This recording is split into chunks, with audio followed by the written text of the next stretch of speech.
graph shows the SARS-CoV-2 variants found in the Philippines this year.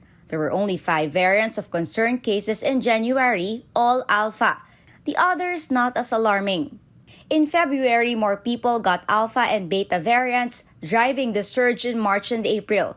Then Delta came in the picture. And true to its reputation as the more transmissible variant, it was only a matter of weeks before more and more people caught Delta. In September, almost 9 out of 10 tested for variants have Delta, making it the most commonly found variant in the country. Sampling methodology also affects these proportions, as samples from target areas or populations are prioritized more. Delta is found in all age groups, especially among 20 to 59 years old.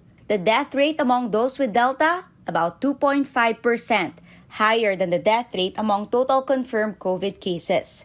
The elderly with Delta are more likely to die, 17 out of 100 people for 80 years old and above.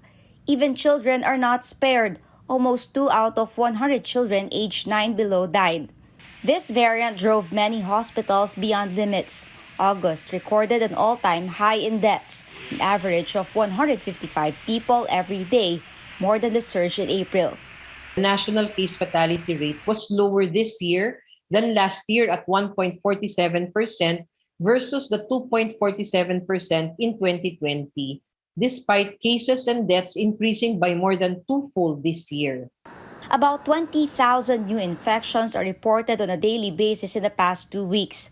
Both the Octa Research Group and the Health Department say COVID cases don't seem to be growing as much this past week, but they differ on whether or not it already peaked in Metro Manila. We may have peaked. This is just in its early stages. We're just seeing the peak from last week, so it can still reverse.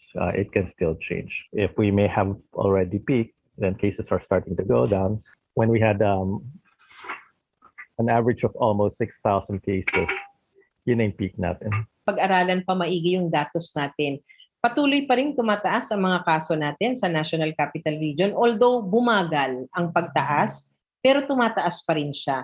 This delayed peak may be due to a slowdown in the case increases brought on by implemented community quarantine restrictions, improvement of PDITR, and vaccination. The government projects COVID-19 cases peaking by end of the month or early October. For now, 12 regions remain at high risk, where hospitals are almost already or still full, and those getting sick are growing by the day. Carolyn Bonquin, CNN Philippines.